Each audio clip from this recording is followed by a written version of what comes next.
Pakistani American Creative Show Season 3 with Shaheen Rahman. Assalamu alaikum Shaheen, कैसी हैं आप? वालेकुम सलाम, I'm good. आप कैसे हैं शायद? मैं वैसा ही हूँ जैसे 2 घंटे पहले था. No, thank you very much for coming.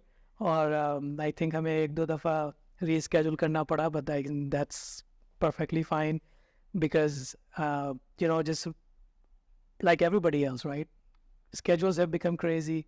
Time is running fast. And that is why I'm doing this show, because I think that time will run fast if I don't do it now. So, and as you know, we are featuring Pakistani American Creatives. So, uske andar, and I think as you were just saying, within this community, there are so many creative people or so many talented people. So, unfortunately, ये होता है कि वो लोग सामने नहीं आ पाते.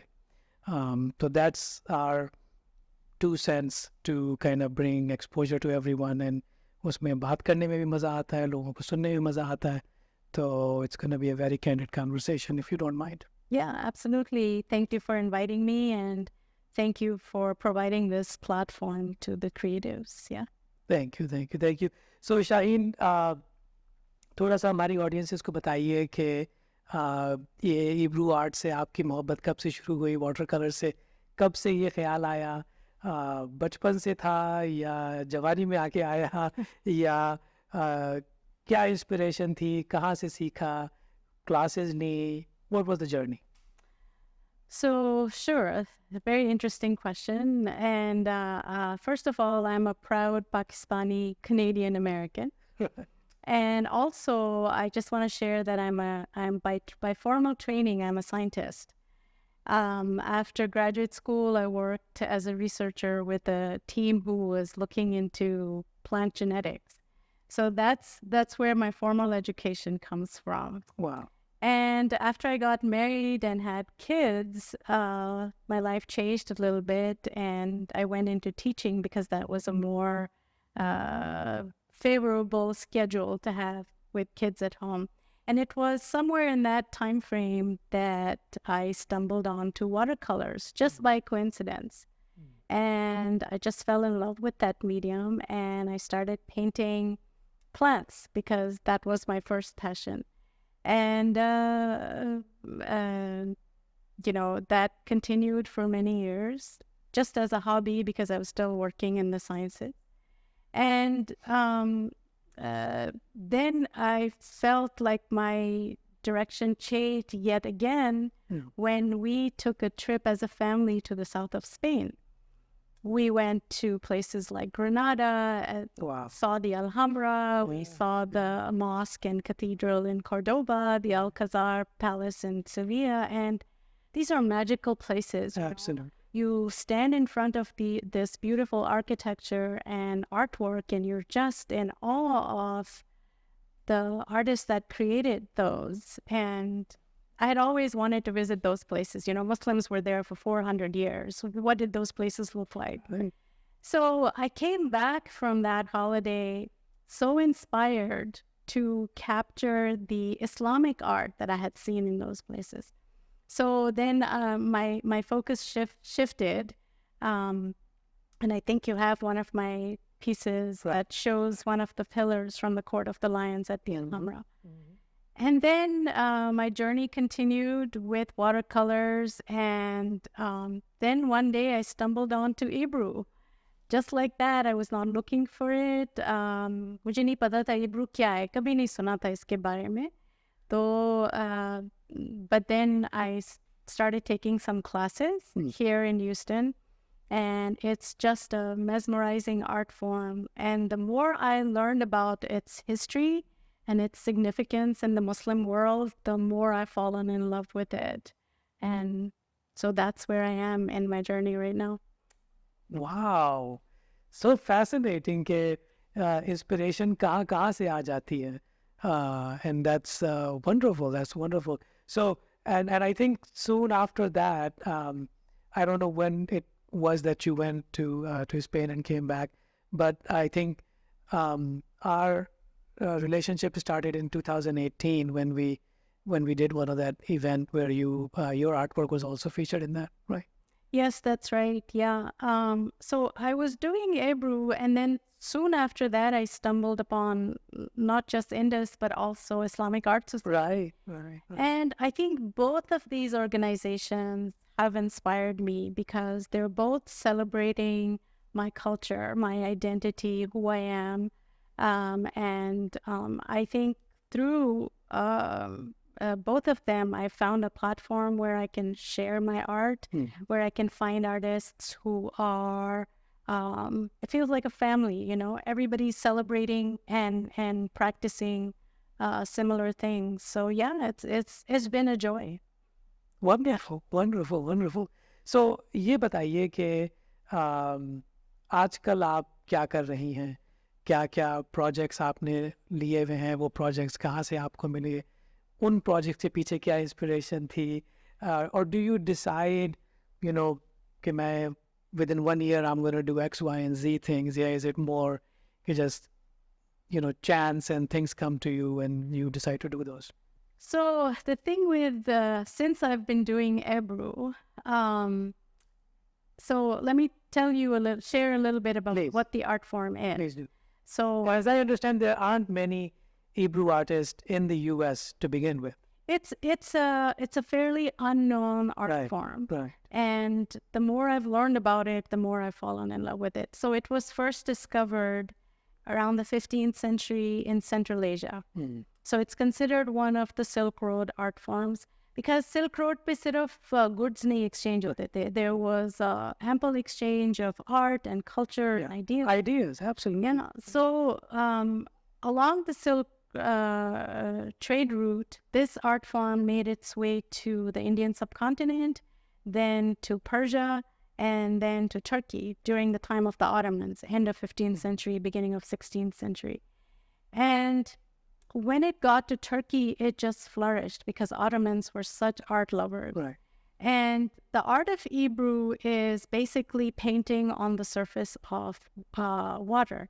You're dropping these paints with special brushes, and once the pigments fall on the surface of water, you can manipulate the pigments to make intricate designs and flora and fauna. And then you place the paper on the water, and the painting is transferred. So the Ottomans used it in their courts for writing treaties and decrees, because once you make a piece, you can't duplicate it. Each piece is one of a kind. So to maintain authenticity, they use these papers. And then from there, artists and calligraphers started writing Quranic calligraphy on it, poetry on it, and then it was used to decorate books as well. So when I do this, or when I am practicing this art form, I am sort of connecting in a way with the higher power, because where those drops of pigment fall on the water, they are falling in the tray, but I'm not able to control exactly where they're falling. So if you compare that, say, for example, painting with acrylics, you can put a little bit of paint on the brush and you can put it exactly where you want it on the canvas. So by doing this Hebrew art form, I've learned that you can't control everything. You can have 1,000 projects planned, but to be practical, life is like that, right? Plan things and you plan and things don't go according to plan. That's right. Yeah. Some days my blue pigment just doesn't work. It no matter what I do, it just doesn't work. And then I don't really know what the painting is going to look like until I lift that paper off the surface of the water, which is also kind of like life. You don't really know what's coming around the corner. And then also, it kind of grounds me in the moment to enjoy what I'm doing right now instead of worrying about what I'm going to do tomorrow. So sometimes I just wake up with inspirations or art ideas and, I can put that into fruition. And other times it just doesn't go like the way I planned it to. And that's just life. Yeah. And I'm okay with it. I think I'm not saying that planning is not needed or not necessary, but sometimes it's benefits to not plan something and then be surprised by what life throws at you. Yeah. So what are you working on these days? What's keeping you busy? Yeah. So what's keeping me busy is my journey with Islamic Art Society. Yes, I'm going to come to that too. Yeah. Yes. So I'm, I joined that organization as an artist and a volunteer, and it didn't take me long to realize the potential of the work that they were doing, which is to celebrate the rich heritage of Islamic arts. And secondly, in the process of doing so, sort of uplift this Muslim narrative that's always missing from the mainstream. Here is a part of our culture, our faith, our tradition that not a lot of people know about. And yet Islamic art goes back 1400 years. It spans boundaries, geographic regions. And so I am busy with Islamic Art Society, sort of working to bring people together, to start a dialogue, and to make people aware that, this is something that's really a big part of the Muslim faith. Absolutely. And to that point, I think you've also been appointed as president of the organization now? Yes, correct. So I started as a volunteer and an artist, and then I joined the board. I was director of outreach for a while, and then this year I'm currently the president of Islamic Art Society. Yes. Zabardast. So does that come with a little bit more responsibilities on these shoulders? So I wouldn't say a little bit. Come on, a lot of A lot of them, yeah. Yeah. So how do you balance that with your artistic work? I think I always go back to my art practice because it's something that brings me a lot of joy. It brings me a lot of peace. It helps me process everything that's going on in my busy life, and it's just a great way. It's my zen. Right. Wonderful. So where do you see Shaheen Rahman in the near future? So if I look back at my journey, I don't know what's around the corner. I started out as a scientist, and here I am as an artist, a volunteer, an activist.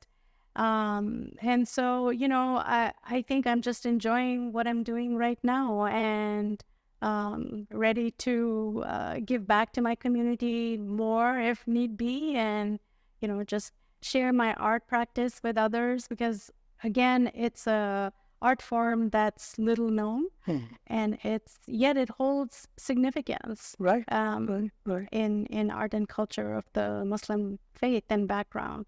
So I just love sharing that, and so I do a lot of demonstrations in colleges, universities, libraries, other public venues. I've done workshops, lectures, and so I hope to continue doing that. Absolutely. No, we love seeing you in different places, and we love seeing you sharing your art and sharing your creativity with everyone. And I think it just goes to show that, Alhamdulillah, the Pakistani American Society is contributing in a diverse manner to not just sciences and management and business, but also in the visual and performing arts. And I think you, in that sense, you are doing a lot of good work to elevate not just the art form, but also the society and the community. And you guys do classes as well, right? Yes, we do. Islamic Art Society offers classes. Just this summer, we did a round of 8 calligraphy, Ebru classes in different locations around the city. So yes, we do offer that to the community. We have a signature event is our festival that's to be in late December, fall, early winter. So that's over 2 days. It's free and open to anybody. Right. So everybody, please come and absolutely. Yeah, we're looking forward to it. It's an absolute pleasure talking to you, and I'm sure there's a whole lot more about Shaheen Rahman that we couldn't explore in this episode. But if you are up to it, we'll take you up on the second season also. But thank you again for coming, and we hope you had a good time. It's my pleasure. Thank you again for having me. Absolutely. Good.